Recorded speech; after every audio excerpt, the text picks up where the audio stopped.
Nggak apa-apa. Jadi kita ini lagi mau membahas hari ini tentang Trinitas dulu ya. Kita tentang Trinitas. Nah, karena sang debater berkata, oh, saya Trinitas. Trinitas adalah sebuah kebenaran dan sebagai macam. Nanti itu yang kita mau bahas nanti. Makanya hari ini kita bahas Trinitas dulu. Nanti kita tanya jawabnya adalah yang nanya ya saya nggak tahu mau tanya apa ke saya ya. Tapi pokoknya saya tidak menolak Trinitas, tetapi saya tidak setuju kalau Trinitas adalah hanya satu-satunya pemahaman yang benar tentang Tuhan. Ya itu yang teman-teman harus mengerti ya. Jadi saya tidak menolak Trinitas, saya tidak pernah, bahkan saya mengajarkan Trinitas juga dengan cara saya, ya, dengan cara saya dan saya tahu tidak ada satupun orang Islam yang bisa bantah. Kalau ada yang bisa bantah Trinitasnya saya kasih 10 juta. Ya, orang Islam yang bisa. Cuma kan masalahnya hari ini mau kita buka nih, kekurangan Trinitas itu apa? Nah, nanti saya mau tanyakan kepada sang debater, apa kekurangan Trinitas itu? Yang saya mau tanyakan. Tapi tentu saja dalam pertanyaan itu pasti akan ditanya balik kan?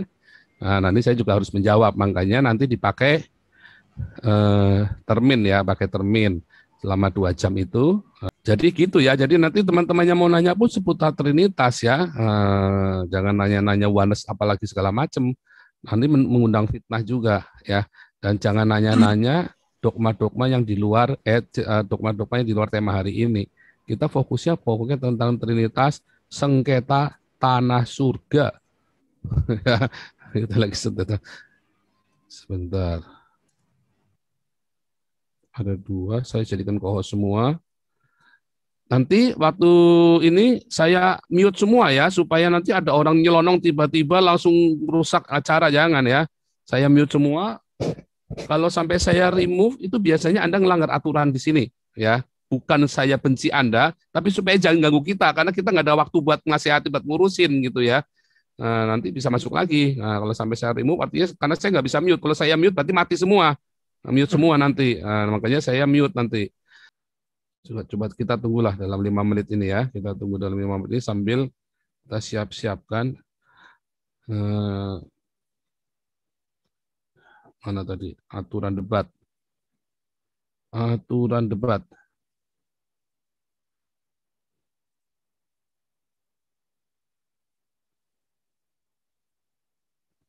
Diangkat.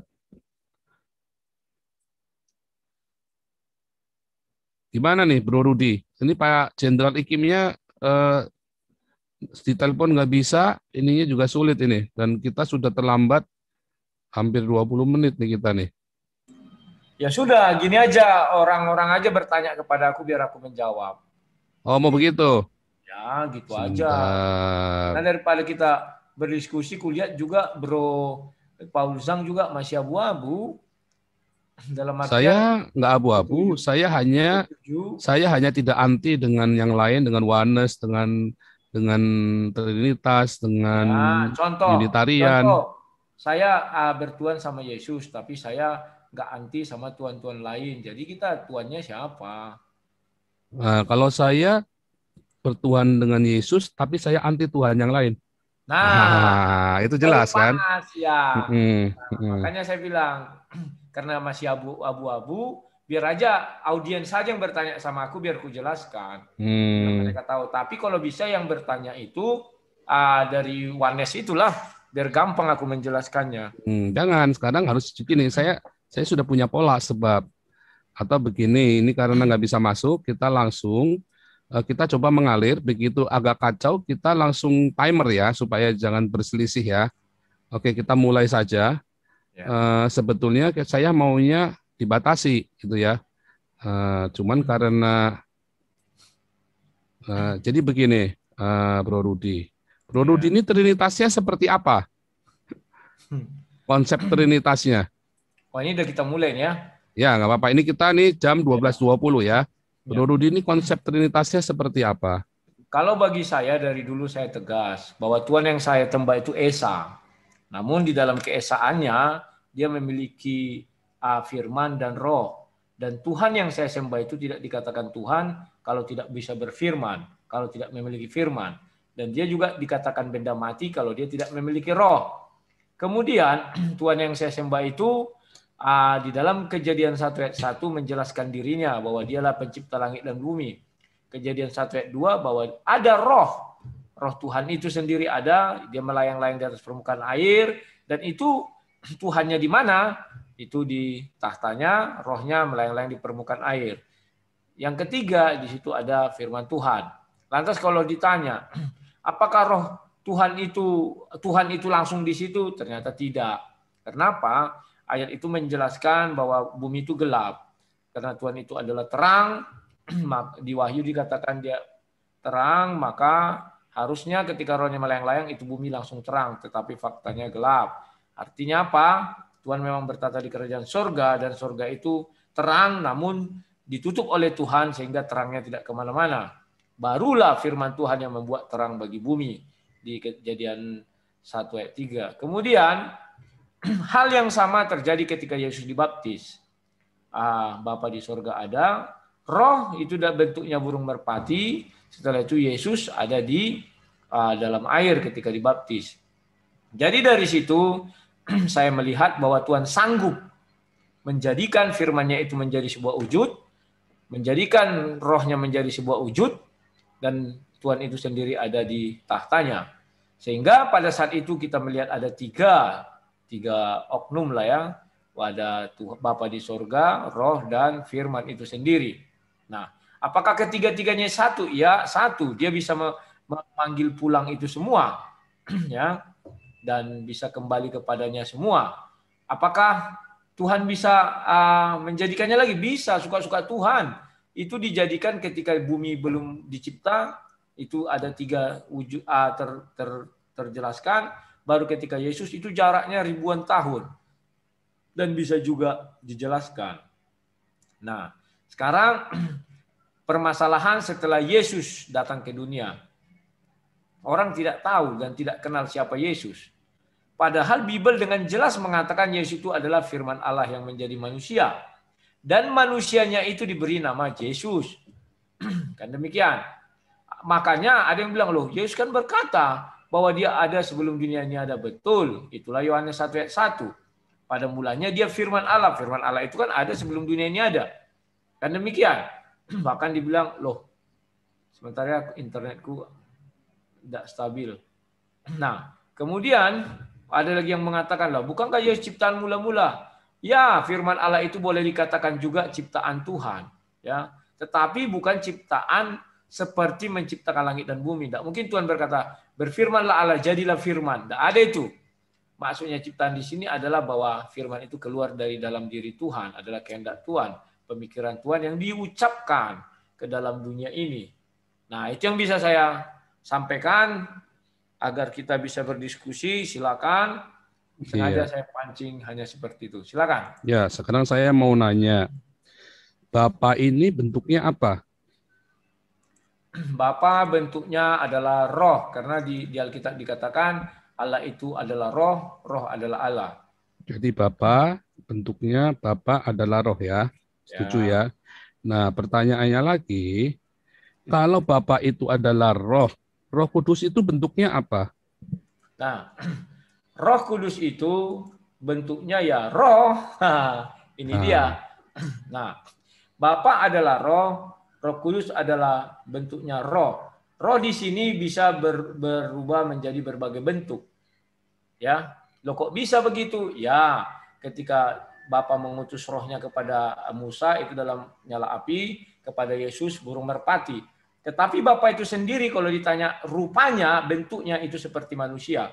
Oh, kok bisa begitu? Ya, Kejadian 1 ayat 26 mengatakan demikian. Itulah sebabnya manusia mengatakan dia memiliki tangan, memiliki ini, segala macam. Jadi Bapa adalah roh yang bentuknya seperti manusia. Ya. Kalau Roh Kudus bentuknya seperti apa? Bebas sesuai kehendak Bapa. Bapa bisa mengutus ke dalam kemana saja sesuai kehendak Bapa. Jadi Roh Kudus adalah roh Dari Bapa. Bentuknya Ya. bebas. Bebas. Sama dengan firman. Firman bentuknya juga bebas, tetapi yang paling santer di dunia itu yaitu ketika jadi manusia. Kalau Yesus bentuknya apa? Manusia. Yesus itu roh bukan? Kenapa? Yesus itu roh atau bukan? Yesus yang di bumi dulu itu manusia. Setelah Yesus naik ke sorga, maka dia menggunakan tubuh kemuliaan. Nah, di sorga tidak boleh ada daging. Maka dia kembali ke dalam diri Bapa. Kan dibilang firman bersama-sama dengan Bapa, maka firman itu adalah Bapa. Di dalam Matius 24, Yesus itu disebut anak manusia datang di awan-awan dengan kemuliaannya loh. Ya, nanti, bukan sekarang. Oh, jadi nanti sekarang ini bentuknya ya, roh, nanti jadi manusia lagi. Ya, firman menjadi manusia. Kan firman bisa menjadi manusia. Firman menjadi manusia di Yohanes 1 ayat 1, tahun 0 Masehi, tahun 4 sebelum Masehi, ya kan? Kenapa ulang? Tahun 4 sebelum Masehi sampai tahun 30 Masehi, selama 33 tahun firman jadi manusia. Lalu Yesus diangkat ke sorga. Ya. Terus waktu diangkat ke sorga, yang diangkat rohnya. Yesus menggunakan tubuh kemuliaan, dagingnya meluruh seperti debu ke dalam bumi. Karena firman itu mengatakan dari debu kembali menjadi debu. Jadi debu tidak bisa, daging itu tidak bisa masuk surga. Itu. Di mana ada ayatnya kalau tubuhnya Yesus itu meluruh menjadi debu? Kita bisa baca di kejadian 3 ayat 19. Itu kekal, tidak bisa diubah-ubah oleh siapapun. Iya, tetapi tidak ada cerita Yesus itu dagingnya jadi debu. Bahkan Yesus masih makan ikan. Betul tidak ada diceritakan secara hurufiah. Tetapi Yesus mengatakan daging tidak bisa di dalam kerajaan sorga. Daging dan darah ya. Nah, itu kita melihatnya dari situ. Artinya Yesus sekarang di sorga, maka daging dan darah tidak ada lagi di sorga. Kemana dia? Sebentar. Ya, boleh. Sebentar. Kemana daging dan darah Yesus itu? Itu sesuai dengan firman Tuhan, dia harus debu kembali menjadi debu. Nah, itu tidak tertulis. Tetapi tersirat, dan tersuratnya itu di dalam hukumannya. Itu di dalam yang saya mau ngomong. Jadi tersirat. Ya, dia namanya tidak tersurat tapi tersirat. Tafsir atau interpretasi. Ya, itu adalah interpretasi. Yesus ya waktu cerita daging, firman itu telah menjadi manusia. Itu ayatnya itu bunyinya firman itu, logos itu menjadi sarx loh. Menjadi daging. Ya, betul. Ya. Karena daging bukan antropon ya. Ya. Daging itu kan manusia. Dalam hal ini si daging itu sendiri itu adalah manusia. Karena Yesus buktinya faktanya memang tidak tertulis manusia, tetapi Yesus bukan jadi hewan. Sehingga manusia melihat dia berkaki 4, kan tidak. Banyak saksi mata melihat Yesus pergi dari satu desa ke desa lain, dari satu kota ke kota lain. Nah, itu maknanya ibaratnya kalau kita melihat, ini bahasa asingnya bukan manusia tapi daging. Ya, memang mau daging apa? Daging ayam kah? Galatia 5 ayat 16 ini buah dari sarx. Ya. Ya, sampai ke ayat 23 kan, ada sarx, ada buah dari sarx, ada buah dari pneuma kan? Boleh. Kalau boleh dibuka ayatnya biar kita enak bicara. Ya, Galatia 5 ayat 16. Kita kan enggak buru-buru ini sekarang. Enggak. Paulus yang bertanya sama aku. Ya.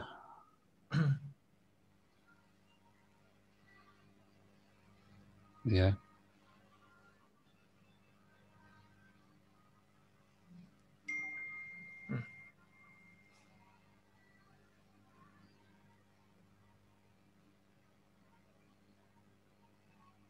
Sudah? Nah, ini ya. I say no by pneumati. Ya, walk and desire sarkos. Ya. Dari sarx kan. Sedangkan Yesus adalah logos yang jadi sarx. Ya kan? Sarkos. Ya.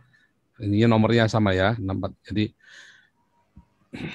Jadi Yesus itu adalah firman yang jadi sarx.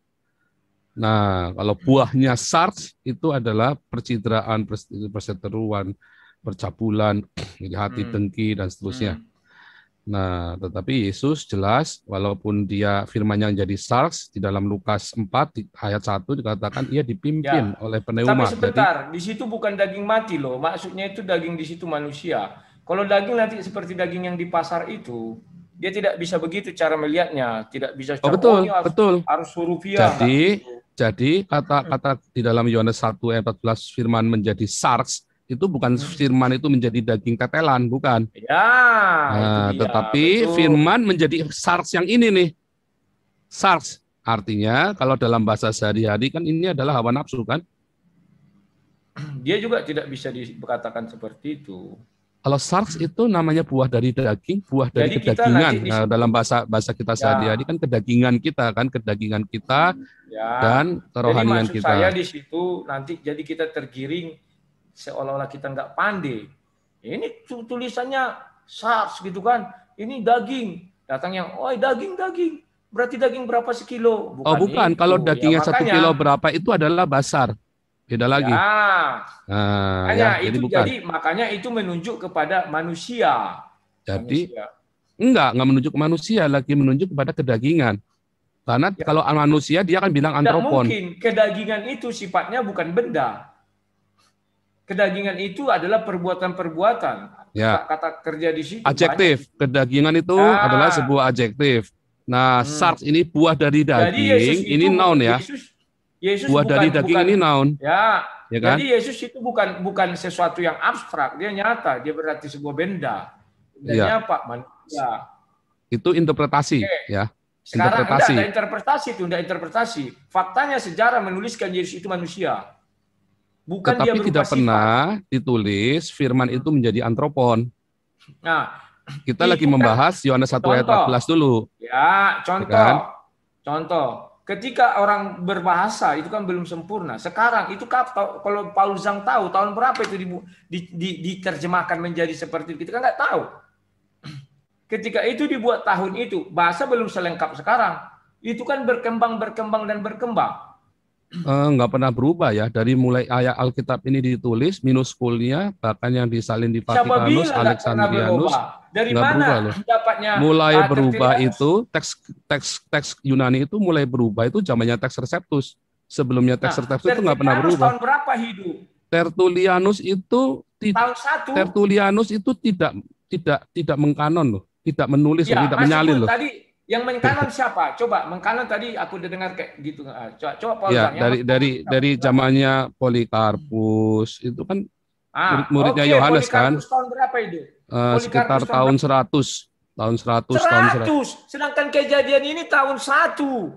100 tahun itu adalah waktu yang panjang untuk orang memperoleh kosakata Tahun baru. 1 Alkitab belum ditulis. Loh, siapa bilang belum Perjanjian ditulis? baru tahun 1 itu belum ditulis. Nah, begini seberosok Paul Zhang, ini yang ku bilang kekeliruan. Maka Yesus mengatakan di ayat Yohanes 21, kata dia apa? Lupa saya. Tunggu sebentar saya cari nanti ya. Ya. Nah, dari Injil ini katanya, Injil yang mana sih? Tahun 1 belum pernah ditemukan ada perjanjian baru ditulis. Yesus aja masih bayi. Betul. Ya, tahun 1 Ya. masuk abad ke-1 itu mulai dari tahun 1 sampai tahun 33. Itu ucapan Yesus Belum ada. Belum ada yang nulis. Betul. Yang di kanon memang belum ada. Tetapi Yang ditulis juga belum ada. Siapa bilang? Dari mana bro tahu? Tidak pernah ada bukti satu orang pun murid Yesus sebelum tahun 50 menulis perjanjian baru. Bro tahu dari mana? Bro nggak hidup di zaman itu. Hanya asumsi. Bukan asumsi. Belum pernah ada buktinya. Ada ayatnya. Ada apa Ayatnya buktinya coba? Yang mana? Tidak pernah ada bukti arkeologi apapun ada perjanjian baru, bagian dari perjanjian baru dari Matius sampai Wahyu yang ditulis di tahun 1. Perjanjian baru betul itu di kanon. Saya nggak bilang perjanjian baru, tetapi ucapan Yesus banyak dicatat oleh orang-orang dan juga oleh murid-murid. Catatannya ada di mana sekarang?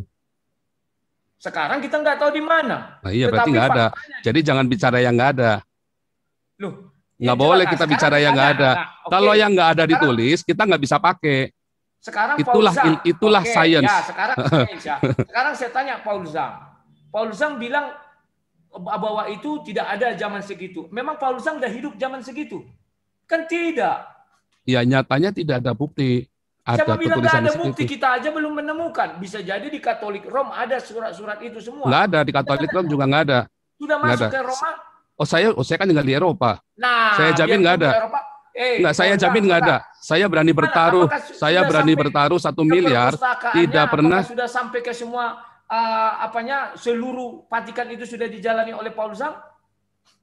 Kalau bukan seluruh Vatikan, kita cukup Nah, masuk perpustakaannya ya dan kita bisa sudah, Paul ngecek. Sang. Berarti Jangan, kamu juga asumsi. enggak Kecuali asumsi. Paul Sang. Saya kasih 1 miliar bagi semua orang yang bisa menemukan catatan perjanjian baru sebelum tahun sebelum Galatia ditulis sekitar tahun 50-an. Artinya dari zaman Yesus tidak pernah ada perjanjian baru itu ditulis. Nah, sekarang saya tanya Paul Sang, bagaimana kitab suci tertulis? Alkitab itu ditulis, perjanjian baru itu ditulis, yang pertama kali ditulis adalah surat Galatia. Siapa yang ya oke, sekarang Matius, Markus, Lukas, kita langsung tidak usah Galatia. Matius, Markus, Lukas itu baru ditulis setelah ada surat Galatia. Berarti bukan dari Tuhan dong. Siapa bilang? Nah, situ bilang baru ditulis. Kalau dari Yesus artinya tulisan-tulisan itu sudah ada. Contoh nih. Pada apakah zaman Yesus Yesaya, apakah Yesus menulis Alkitab? Yesus bukan pernah Yesus menulis Alkitab nggak? tapi murid-murid. Siapa? Murid-murid. Siapa yang nulis? Ya, aku tidak tahu karena aku tak hidup di zaman berarti itu. kan nggak tahu kan, sama-sama asumsi toh. Iya, jangan. Sama-sama asumsi. Dinolkan, nggak bisa. Berarti punya saya dan punyamu tidak bisa dipakai. Kalau begitu kita nggak pakai Bibel dong. Pakai. Sebab ada 2 Timotius 3 ayat 16, tulisan yang diilhamkan oleh Allah. Berarti, diilhamkan oleh Allah kan? Iya. Nah, berarti Matius itu tidak ada, Markus tidak ada, Lukas tidak ada. Itu diilhamkan oleh Allah. Bagaimana kau bilang itu diilhamkan oleh Allah? Itu sudah ada tulisannya. Tulisannya di mana? Tulisannya di mana ya kita tidak tahu. Tetapi Alkitab menjelaskan, Yesus mengatakan sendiri, Injil ini katanya. Kepada muridnya. Nah, kata Injil itu apa definisi Injil? Ya, Injil itu adalah berita baik dari sorga. Itu aja. Nah, yang mana? Yang disebut Injil versinya Rudi Yohanes ini yang mana? Mulai dari perjanjian lama sampai baru itulah. Nah, berarti waktu Yesus cerita Injil, dia nggak lagi cerita Matius, Markus, Lukas, Yohanes. Memang betul Yesus tidak menceritakan Matius, Markus. Siapa yang bilang menceritakan Matius, Markus, Lukas, Yohanes? Tidak ada perjanjian baru yang ditulis di zaman Yesus. Waktu Yesus bilang Injil, itu bukan perjanjian baru. Yang bilang perjanjian baru siapa? Tetapi ucapan Yesus itulah yang ditulis oleh murid-murid. Nah, ditulisnya kapan? Loh, ya kan saya tidak tahu, saya tidak hadir di situ. Nah, yang catatan yang tertua itu ditulis setelah tahun 50. Nah, Paul Zang, faktanya kita bisa membaca kitab suci. Dari mana itu ada? Apakah di karang-karang? Kitab suci yang kita baca ditulis oleh para murid sekitar tahun 50 sampai 60. Tulis para murid. Iya. Sudah benar. Iya, nah, jadi bukan sekarang menulis dari mana? Para murid menuliskan dari kehidupannya Yesus, Matius, Markus, Lukas, Yohanes. Artinya ucapan Yesus sudah ada yang menulis. Iya, lalu kita kembali. Perjalanan Yesus sudah ada yang menulis. Kenapa tadi kamu meragukan tidak ada ditulis? Kamu bilang kalau tahun 50 Yesus Saya meragukan kalau itu ditulis di tahun 30, di bawah tahun 30. Kalau kamu meragukan, kamu jangan usah beriman kepada Bible. Selesai. Oh enggak, saya mengimani Bible yang ditulis tahun 50 itu. Bukan yang sebelum tahun 50 karena tidak ada. Sekarang saya tanya kamu, orang tahun 50 ke tahun 33 beda waktu 17 tahun. Iya. Lantas mereka langsung di Roh Kudus tiap hari datang? Bagaimana tidak bisa begitu? Nah, itu dia. Makanya pasti sudah ada yang tertulis sehingga mereka bisa mencet dan itu asumsi. Tidak asumsi dan itu Yesus itu asumsi. Alkitab kan mengatakan juga cerita turun-temurun. Yang mana? Ayatnya sebentar saya carikan. Makanya begitu cara melihat Alkitab.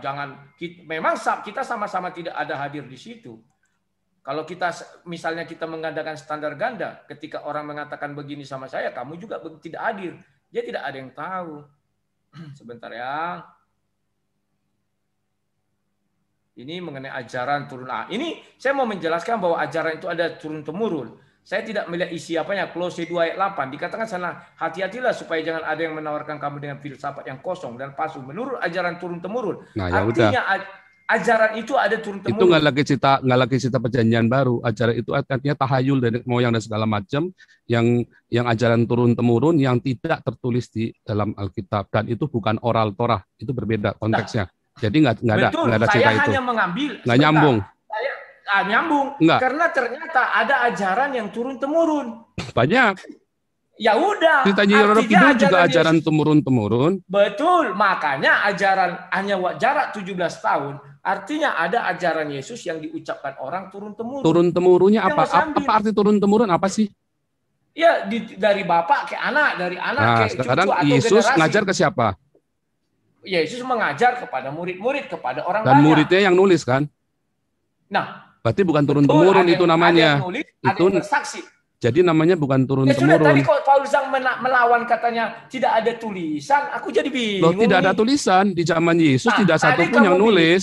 Kita Tadi lagi kamu kita bilang lagi yang ceritanya, menulisnya sebentar ya. murid-murid. Tadi lagi ceritanya bahwa itu teks sudah diubah-ubah, ya kan? Saya Siapa yang bilang nggak ada. mengubah? Berarti kamu seperti Nah, apa dong? Berarti ajaran Islam benar. Kamu masuk Islam saja. loh bukan. Loh, kok bukan?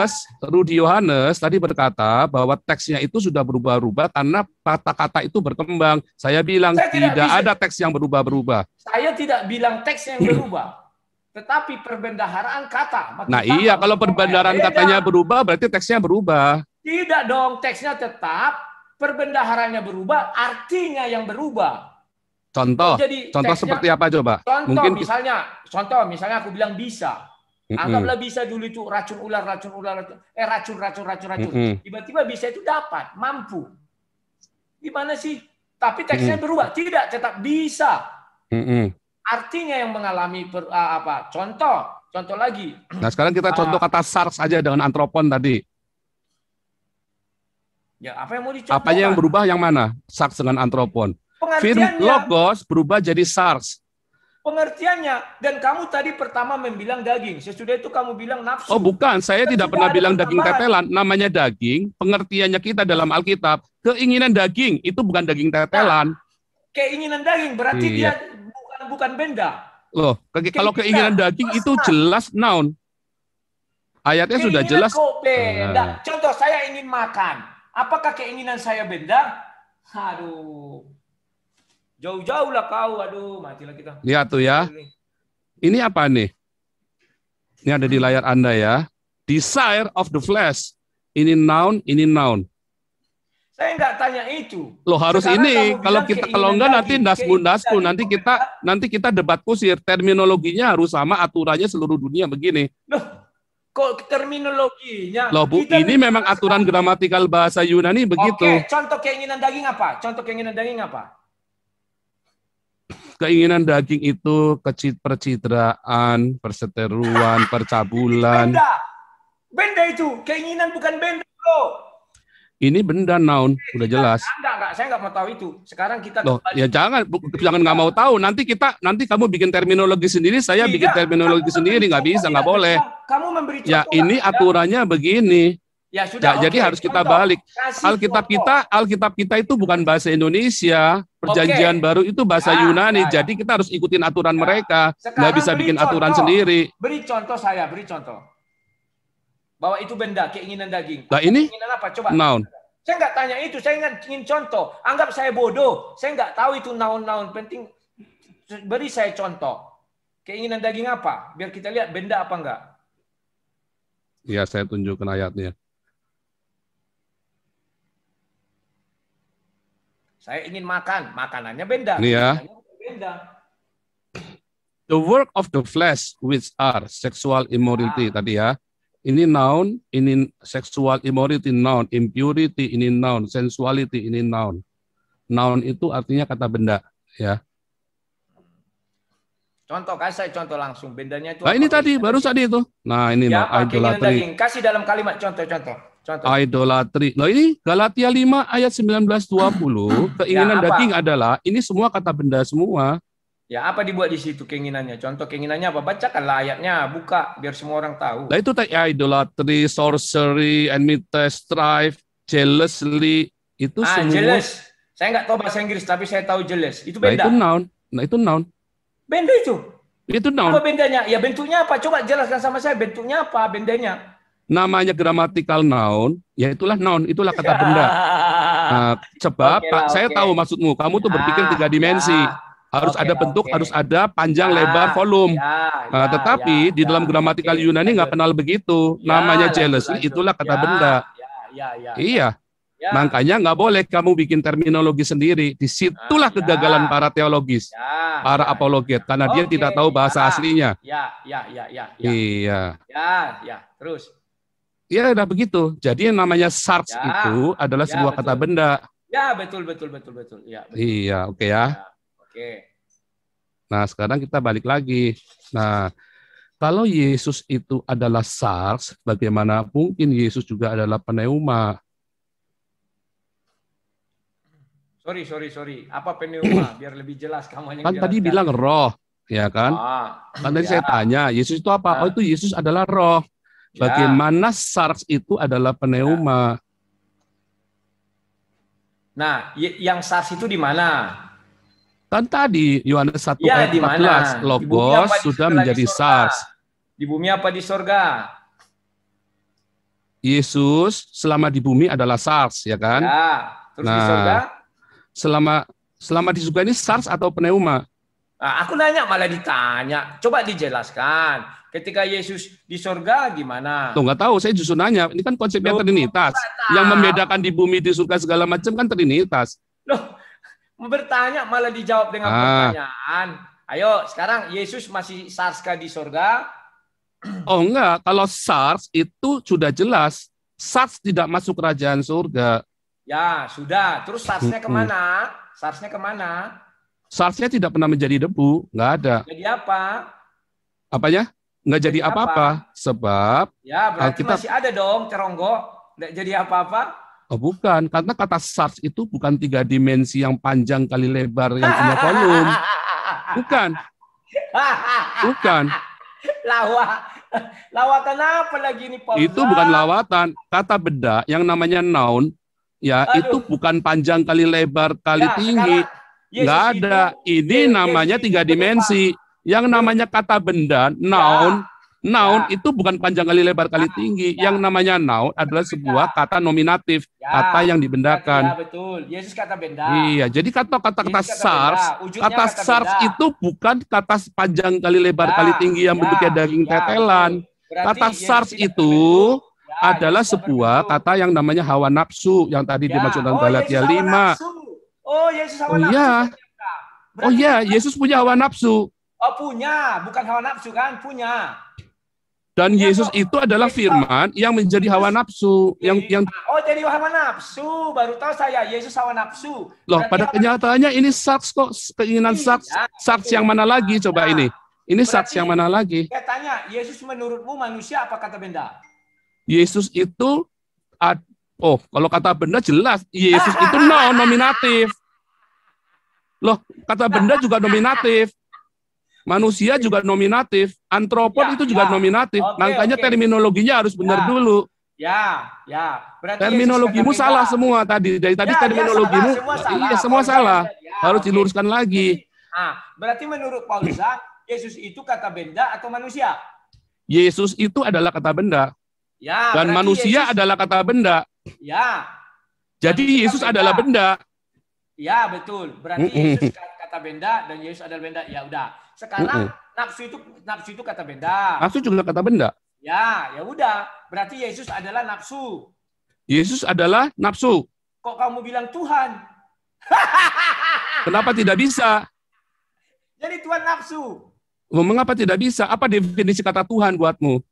Saya nggak tahu. Oke lah, Allah atau Yahweh atau apa itu? Karena kamu nanti akan melari-larikan Tuhan ini segala macam. Iya. Menurut saya sang pencipta ada yang pencipta langit dan bumi, yang pencipta jagat raya ini. Sekarang saya tanya kepada kamu, pastikan Yesus itu nafsu apa Tuhan? Oh, jangan dipastikan. Yesus adalah. Jangan nanti kita ini. Mengapa harus? Siapa yang menentukan harus? Siapa yang mengharuskan? Loh, iya dan aminnya nanti nggak ada. Iya dan amin. Boleh-boleh saja. Itu kan katamu. Contoh, Paulusan bilang misalnya, saya percaya Tritunggal, tetapi tidak Tritunggal saja yang satu-satunya. Berarti memang bukan Tritunggal kamu percayai, semuanya kamu percayai. Oh, saya bukan percaya, saya tidak anti. Oh, beda. Makanya tadi jangan salah ngomong, saya tidak anti. Karena Tritunggal hanyalah sebuah pemahaman yang tidak sempurna. Oneness hanyalah sebuah pemahaman yang tidak sempurna. Unitarian adalah pemahaman yang tidak sempurna. menurutmu Yesus itu nafsu atau apa? Tuhan, kamu bilang kan oneness. Tuhan, Bapa. Saya bukan Sekarang oneness. Ya, jadi menurutmu Yesus nafsu atau Bapa? Yesus itu adalah Tuhan saya, majikan saya. Kok nggak nafsumu? Yesus itu selama 33,5 tahun, dia adalah saks dan dia bukan adalah saksnya saya. Inilah, aduh, kukiranya berhadapan dengan apa aku berhadapan. Nah, sekarang saya mau nanya, Yesus itu manusia bukan? Yesus manusia, ya, ada di dunia. Yesus itu manusia atau Tuhan? Ya, ketika di dunia Yesus manusia, ada dagingnya, ada orang melihat, ada meraba, karena si Thomas memegang lingkaran yang di tangannya. Jadi Yesus itu hamba atau Tuhan? Iya, tahu. Yesus itu hamba atau Tuhan? Halo? Yesus itu hamba atau Tuhan? Kalau itu lain lagi pertanyaannya. Yesus hamba atau Tuhan? Tuhan. Iya. Tuhan apa Tuhan? Jelaskan dulu. Tuhan apa Tuhan? Nah, Yesus itu Tuhan atau hamba? Tuhan ya. Tuhan, master, majikan. Tuhan itu di Alkitab ditulisnya Tuhan. Kurios, Adonai. Saya nggak mempercayai itu. Yang saya Alkitab tulisnya begitu, LAI. Ya, jangan. Bagiku Yesus Tuhan. Terus Tuhan itulah Tuhan.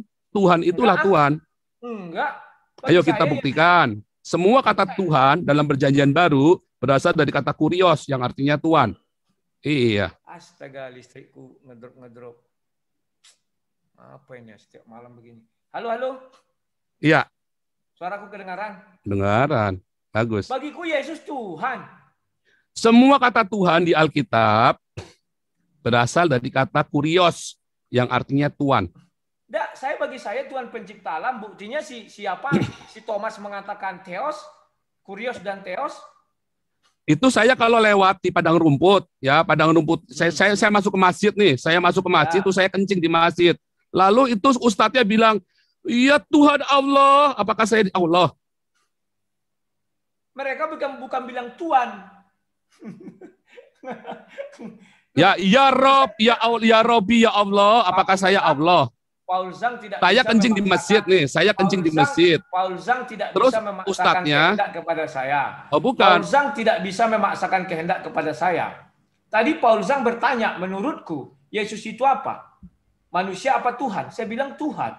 Manusia iya waktu di bumi. Saya bilang Tuhan, kok kamu bilang Tuhan? Ya buktikan di Alkitab bahwa Yesus adalah Tuhan. Loh, apa susahnya membuktikan itu? Iya, nggak apa-apa, Wahyu mengatakan aja. Aku adalah Alfa dan Omega. Jangan, itu. Kok jangan? Terus gimana? Wahyu itu nggak bilang aku adalah Tuhan, nggak bilang di dalam Wahyu Alfa dan Omega itu bukan Tuhan. Jadi nggak lagi bilang akulah Tuhan, ya Alfa Omega. Ya Alfa Omega menurut si Paul Zhang apa? Siapa? Ayo coba.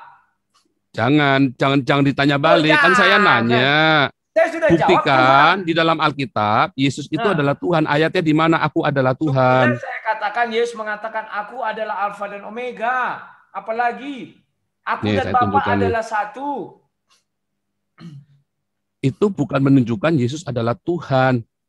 Jadi menunjukkan Yesus apa? Ya, aku dan Bapa satu. Yesus sama Bapa itu satu. Ya satu bagaimana? Mana bisa manusia satu dengan Tuhan? Yang benar aja Paul Zhang. Aneh-aneh aja. Bisa, Yesus bilang, sama seperti aku di dalam kamu, kamu di dalam aku. Yesus bilang dalam Yohanes 17, kan firman Tuhan. Aku di dalam kamu. Firman Tuhan di dalam manusia ya. Yesus firman Tuhan atau Tuhan? Loh, gimana sih? Makanya saya katakan. Yesus firman Tuhan atau Tuhan, harus pilih salah satu tadi kan kalau definisimu. Kalau Tuhan adalah Tuhan, Paul Zhang. Nah, berarti kalau Yesus di dalam kamu, kalau Yesus di dalam kamu dan kamu di dalam aku, Yesus bilang begitu, berarti kamu Tuhan dong. Loh, siapa bilang Tuhan? Kan Yesus di dalam kamu di dalam Yesus. Tadi bilang Yesus dan Bapa adalah satu, berarti kamu mengharuskan bahwa Yesus dan Bapa berarti sama kan begitu kan? Lah inilah Paul Zhang nggak paham. Oh enggak, bukan nggak paham. Kita lagi cerita literal saja. Ya, satu-satu kita bahas. Ya kan? Ketika Yesus mengatakan kepada murid-murid, aku di dalam kamu, kamu di dalam aku. Paham ya? Itu bukan mengatakan Yesus itu sedang di surga berbicara, tetapi sedang jadi manusia atau firman yang menjadi manusia. Paham enggak? Manusia itu bisa nggak ada seorang manusia di dalammu? Ya bisa lah. Makan Yesus kan manusia, di bumi. dimakan begitu. Sebentar Pak Ulzang. Ketika Yesus bicara, Yesus masih di bumi. Sama dengan saya. Pak Ulzang di dalam Apalagi saya. masih di bumi nih, saya tunjukkan nih ya gambarnya Artinya nih ya. kita sehati. Kan demikian. Enggak, bukan. Mana bisa begitu? Kan tadi definisimu sendiri kan? Definisimu tadi, kalau aku dan Bapa satu, ya kan? Ya. Berarti aku sama dengan Bapa. Sekarang kalau Yesus di dalamku, di dalam Rudi di dalam Yesus, berarti kan Rudi sama dengan Yesus. Kalau Yesus adalah Tuhan, berarti Rudi adalah Tuhan. Kamu menggiring opini kepada orang. Enggak menggiring. Kalau kamu memberi contoh, sang debaters adalah Rudi, maka Rudi adalah sang debaters. Itu harus objek yang sama. Tidak bisa kau bilang aku dan Yesus, itu udah dua. Rudi ya Rudi. Aku dan Bapak ini satu atau dua? Loh, gimana sih? Dua tetapi satu. Nah, sama Yesus dan Rudi. Enggak, ini dua apa satu? Beda. Kalau mau samakan, sang debater. Saya kan sedang berbicara kepada kamu, saya mengutus sang debater. Sang debaters dan Rudi adalah satu. Aku dan Rudi adalah satu, kata sang debater. Jangan kau bilang Paul Zhang dan Rudi adalah satu.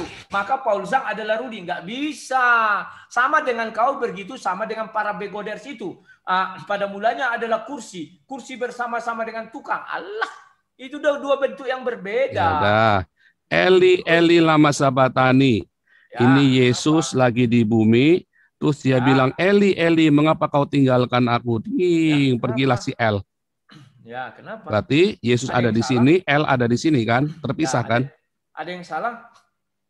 Berarti kan ini ada satu atau dua nih? Yesusnya di bumi, ya kan? Yesusnya kan disalib. Ya, halo. Yesus disalib. Ya. El-nya kan meninggalkan Yesus. Ya. Berarti ada ini ada dua atau satu? Paul Zhang. Halo, saya jelaskan. Ketika Yohanes 1 ayat 1 berkata, pada mulanya adalah firman. Firman bersama-sama dengan Allah, maka firman adalah Allah. Memang Bapa di mana? Kan di sorga. Yesus di mana? Di bumi. Ya sama. Kenapa rupanya? Sang debaters ada di hadapanmu, digital saya. Saya yang daging ada di sini. Apa bedanya? Kami berada di dua tempat. Yohanes 1 ayat 1 juga berada di dua tempat. Sorry ya, apa koneksi saya ini kurang stabil. Gara-gara waktu Yesus ada di salib, ya kan? El-nya kan ada di sorga, berarti meninggalkan Yesus. Ya, terus ya apa kan? yang salah? Iya. Berarti kan ada dua. Iya, apa yang salah? Iya. Ini ada Rudi di sini, ini Yesusnya pergi. Berarti ada dua toh, sama aja. Nah, kalau kamu menunjukkan kepada saya, Yesus itu adalah sang debaters, saya di sebelah kanan itu Rudi. Paham? Ya udah. Jadi ada dua kan? Iya. Nah, berarti ini ada dua kan? Ya, secara wujud saya pun di hadapan kamu secara digital. Sekarang yang kamu lihat aslinya saya daging. Terus apa yang salah? Terus apa yang mau nggak konsisten itu namanya. Siapa bilang nggak konsisten? Kamu bilang yang kamu mau permasalahkan apa? Kamu bilang Yesus adalah Tuhan, Allah sendiri. Tuhanmu sendiri saja definisinya apa saya juga nggak jelas, ya kan? Ya. Nah, sekarang Yesus adalah Allah dah, begitu ya. Saya tanya kamu sekarang, Paul Zhang. Sang debaters apakah si Rudi, Yohanes? Sang debater ada Rudi Yohanes. Ya sudah, terus apa? Kami dua kan? Yang satu secara fisik digital, yang satu secara fisik daging. Enggak juga. Enggak dong. Kok enggak? Enggak. Coba tampilkan gambar saya, video saya. Coba tampilkan. Ya, saya tampilkan.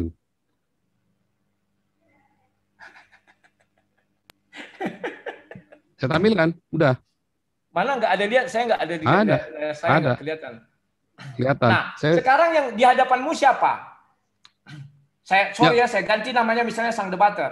Siapa yang di hadapanmu? Rudi apa sang debater? Yang di hadapan saya adalah laptop yang ada gambarnya Rudi.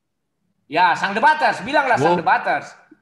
Yang ada di hadapan saya adalah laptop saya dengan video dari sang debater. Ya, atau Rudi Yohanes. Rudi Yohanes juga. Rudi Ya Yohanes. sudah, citra saya kan di hadapanmu. Terus kami Ya, ada citranya. Ada dua, ya. Kami ada dua kan? Satu. Dua dong, satu digital, satu daging. Ini yang asli daging. Oh, kalau itu dua, jelas. Ya udah. Nah, apakah kami terpisah kan tidak? Apakah videonya Rudi adalah Rudi? Ya iya. Bukan. Jadi Videonya siapa Rudi itu? adalah video. Videonya Rudi adalah video. Selang dulu aku. Harus senam supaya jangan tegang, Jadi, supaya jangan video bingung. saya adalah Paul Sang. Gitu aja bilangnya. Video Loh, saya adalah Paul Sang. videomu bukan Paul Sang. Videomu adalah videomu. Rudi Ya sudah, adalah Rudi, betul. beda. Betul. Iya, saya mau nanya nih ya. Kalau video saya, betul, kalau beda. tiba-tiba video Rudi itu mati, ya kan? Ya, apakah Rudi mati? Nah, terus? Apakah Rudi mati enggak? Tidak, demikian juga Yesus. Yang mati apanya? Yang mati yang video itu Iya. digital. Videonya Rudi, apakah videonya Rudi adalah Rudi? Sama dengan Yesus yang mati adalah daging. Bukan. Videonya Rudi ini Rudi bukan. Ya, akulah. Bukan. Terus siapa Paul Sang? Bukan. Secara fisik memang bukan saya yang asli daging. Nah, ya udah, makanya bukan. Fisik sama dengan ya Yesus. pokoknya bukan, fisik. Mau secara fisiknya, mau secara apapun bukan. Ya, sekarang kita balik ke Yesus, ya. Jadi siapa? Yesus secara fisik Allah bukan. Secara manusianya Yesus daging. Selesai. Tetapi Yesus mengatakan aku dan Bapa satu. Jadi Yesus selama 33 tahun di muka bumi Allah bukan? Ya iya juga lah. Aduh, dia daging dan dia Allah. Kalau videonya Rudi, jelas bukan Rudi Yohanes. Mau diapa-apain, mau tanya kemana-mana, videonya Rudi adalah video, sebuah video. Betul. Bukan Rudi. Aku dan dia satu. Bukan, tidak satu. Tidak satu. Kami dua. Video ya video, orang ya orang. Nah sekarang ya video itu siapa? Sekarang saya tanya. Apakah di dalamnya video Rudi ada Rudi? Ada dong. Nggak ada. Mana bisa kamu taruh di dalam laptop saya? Loh, yang berbicara siapa? Bukan, itu gambar. Nggak bisa. Bisa saya edit juga, bisa komisan. Bukan. Coba edit. Nah, ini aku lagi gini-gini. Oh bisa gampang. Loh itu ada teknologinya buat ngedit supaya kamu kumisan, supaya mukamu jadi muka beruang, supaya mukamu jadi Doraemon. Ya, betul. Apakah itu Rudi? Bukan. Itu dengan catatan sudah kamu edit. Loh, berarti kan bukan Rudi. Sekarang Rudi bisa saya edit nggak fisiknya Rudinya? Nggak bisa. Jadi Rudi harus bedain. Rudi itu manusia. Rudi itu manusia. Video adalah video. Apakah video adalah Rudi? Bukan. Bapak itu adalah roh, Yesus adalah daging. Kan sama. Aduh. Kalau Yesus adalah daging, Bapak adalah roh, berarti Yesus bukan Allah. Kalau konsepmu seperti itu. Nah, apakah Rudi yang digital itu bukan si Rudi juga? Buktinya suara aku yang keluar dari dia. Bukan. Suaramu bisa diedit? Bukan. Ini bukan diedit. Sekarang saya tanya jujur. Tergantung koneksimu. Kalau koneksimunya lambat, suaramu jadi robot, maka bukan suaranya kamu lagi. Bukan. Bukan suara saya. Mau hantu belau pun itu tetap suara saya. Bukan. Sudahlah marpaung. Ya bukan. Suaramu punya desibel yang berbeda, punya lambda yang berbeda dengan yang ada di video. Jadi itu bukan. Buktinya kamu bilang itu saya. Bukan, dari tadi saya nggak pernah bilang itu kamu. Enggak. Ulang lagi nanti.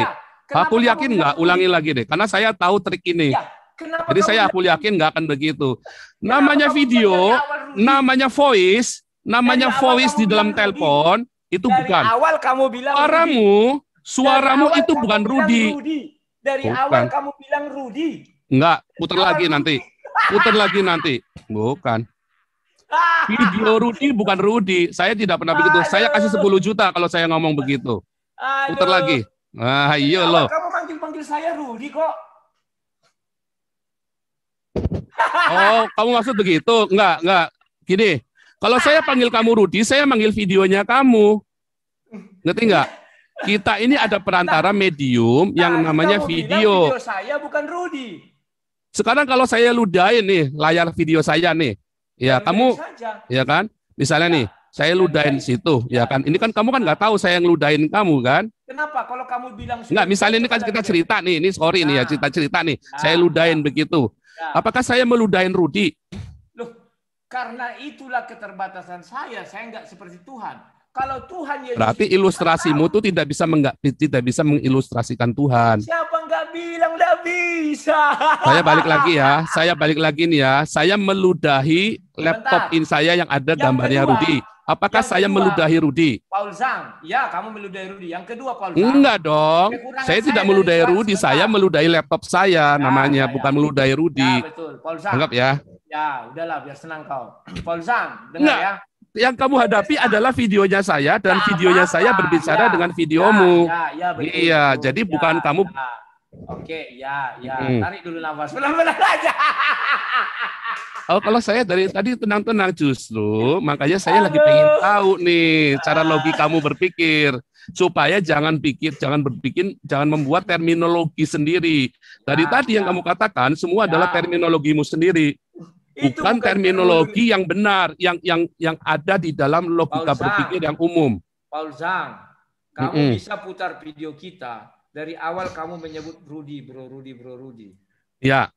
Ya sudah, berarti. Sekarang saya mau tanya, YouTube-mu kemarin 2 hari yang lalu itu sama dengan Rudi enggak? Ya sama lah. Nah kalau saya ludahin 2 hari yang lalu itu, apakah saya meludahi Rudi? Kenapa rupanya? Sama dengan kau ketika meludahi Yesus. Apakah meludahi Tuhan? Secara fisik tidak. Meludahi. Oh, meludahi. Bapak di sorga kok. Meludahi. Kalau Bapak, nah ini dia nih kesalahannya para Tritunggal. Karena 3 dimensi kalian. Sekarang saya mau nanya, kalau Bapak ada di sorga, kalau saya meludahi sosok manusia, menghina sosok manusia Yesus, kemudian saya dianggap tidak menghina Allah, Bapak, ya, artinya ada 2 yang terpisah. Bapak ada di sorga, Yesus ada di bumi. Betul? Betul kan? Berarti Allah tidak maha besar. Siapa bilang nggak maha besar, Paul Zhang? Tidak maha hadir. Kenapa nggak maha hadir? Sekarang aku tanya Paul Zhang ya. Sekarang di depanmu sudah ada digital saya. Saya terpisah loh, kami berdua terpisah. Ya, digital saya di Jerman, saya di Duri, di Riau. Demikian Yesus juga. Ketika kamu bilang dipukuli Yesus, jangankan diludahi, dicambui. Apakah Bapak dicambui? Kan tidak, Paul Zhang. Dia sedang mencambuki Bapak. Siapa? Mereka sedang mencambuki Bapak. Hebat kali manusia bisa mencambuk Tuhan. Ya. Ya. Angkat marmel dulu aku. Tuhan bisa dicambuk. Berarti Tuhan mudah mati. Bisa mati, dipaku, bisa ditombak. Justru itu kau mengatakan. Saya mau nanya ya. Mati itu apa sih? Mati itu apa sih? Saya nggak tanya mati. Loh, kalau bilang Tuhanmu bisa mati. Tadi kamu bilang Tuhan saya ada nggak terminologi mati buat roh? Masa bisa ditombak? Ada. Ada nggak terminologi mati buat roh? Nah, harus balik lagi. Mati itu apa? Makanya saya tanya. Orang Islam bertanya, Tuhanmu mati? Ya. Mati itu apa? Terminologi sama roh memang nggak ada mati. Terminologi roh nggak ada kata mati. Yang ada kata mati adalah satu, tubuh. Iya, tubuh Yesus yang mati. Kedua, yang mati adalah jiwa. Makanya roh tidak pernah bisa mati. Jadi orang boleh saja dia menista Allah, dia mencambuki Yesus yang adalah Allah, tetapi dia tidak bisa melukai dan mematikan karena roh itu adalah roh, tidak bisa diganggu dengan yang namanya fisik. Fisik ketemu fisik, roh ketemu roh. Ya. Masalahnya Yesus di bumi bukan roh. Loh, Yesus kan daging tadi. Ya itu. Kan? Kok kamu bilang roh? Loh, yang tadi saya tidak pernah Yesus bilang roh loh, Yesus. Barusan kamu bilang roh. Saya nggak bilang Yesus adalah roh. Oke, kamu sudah Allah di dalam Yesus adalah roh. Kita sudahi saja. Kita sudahi saja. Biar penonton yang menilai, kita sudahi saja ya. Oke, Paul Zhang, saya ucapkan terima kasih. Saya mau makan dulu, sudah jam 7. Oke, selamat merenung dengan semua terminologinya ya. Oke, Paul Zhang. Nah, itulah ya. Ya. Jadi orang kalau mau bermain logika dengan saya pasti akan cepat. Karena apa? Karena semua orang membangun logikanya sendiri dan terminologinya sendiri. Makanya ketika saya balik semua terminologi, ternyata dia punya terminologi yang sangat jauh. Noun, kata benda. Saya tunjukkan ini loh, kata benda loh. Nah, karena kan tahu semua kan. Itulah paham Trinitas. Nah, ini baru Rudi Yohanes ya, belum yang lain-lain.